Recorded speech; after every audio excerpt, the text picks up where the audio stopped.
nice, isn't it? Okay, and the talk is taken from the Reasoning book on page 266. And the theme is, what is the significance of the memorial? Her setting is number 26, an adult reasoning with a child. Please, Sister Kafiana.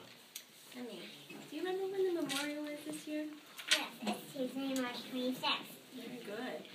Do you remember why we commemorate the memorial? Well, I know Jesus commanded us to, and he sacrificed his life for us that day. Very good. But I think there's a little bit more to it. Now that you're older, then maybe we can talk about that. Now, where do you think the best place is for us to go to learn more about Jesus? The Bible. Good. Very good. So let's look at our first scripture. It's 1 Corinthians 11, verse 26. Whenever I find that, I want you to read that out of my Bible, okay? 1 Corinthians 11, verse 26. For as often as you eat this loaf and drink this cup, you keep proclaiming the death of the Lord until he arrives. Okay, so as often as we commemorate the memorial, we keep proclaiming the death of the Lord. And this is important for a lot of different reasons.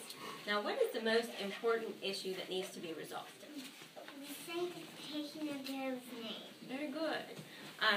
Whenever Adam sinned, that didn't reflect very favorably on Jehovah or on his name. However, whenever Jesus kept his integrity and remained faithful to Jehovah, that did reflect really well on Jehovah and on his name.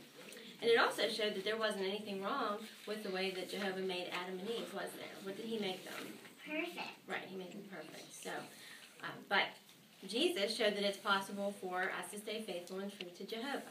Now, what do you think that that means for us? That we can be like Jesus and stay faithful to Jehovah too. Very good. Now, I want to explain something to you that's called the New Covenant. I've heard of that before. Okay. Well, let's look at the scripture in Hebrews. It's Hebrews 9, verse 15, and I'm going to read that to you, okay? Okay. That's Hebrews 9, verse 15. And I want you to follow along with me because there's something I want to show you here, kind of in the middle of the verse, okay? It says, "So that is why he is a mediator of a new covenant, in order that, because the death has occurred for their release by ransom from the transgressions under the former covenant, the ones who have been called might receive the promise of the everlasting inheritance." So what do you see that's right here after the word covenant? A little letter. Right. What letter is that? K. Right. And that's called a cross-reference. And what that does is that takes us to another scripture, and that scripture's in Galatians. And there it shows that the former covenant was the law covenant. Do you remember anything about that? That's what the Ten Commandments were part of, right? Right. Very good. And Jesus fulfilled this. Now, the new covenant was better because it would lead to everlasting life. Now, I want you to tell me, who are the ones who are going to have life and rule with Jesus in heaven? The anointed ones, the 144,000. Right. What does that mean for us? If we are being faithful to Jehovah, then we'll live on paradise on the earth. Right. Now there's another scripture I want to add to the ones that you already know, okay? It's in John 3:16. And I know this is going to sound familiar to you because we've been talking a lot about this recently. It's John 3:16. Do you want to read that out of my Bible? Yes. For God loved the world so much that he gave his only begotten Son, in order that everyone exercising faith in him might not be destroyed but have everlasting life. Okay, so I want you to remember that. Can you do that? Mm-hmm. Okay, good girl. Now, think about it this way. What if somebody needed some help at their house, and I allowed you to go over there to help them out for a while, instead of staying home with me? Do you think that that would be a kindness on my part to let you do that? I guess so. Right.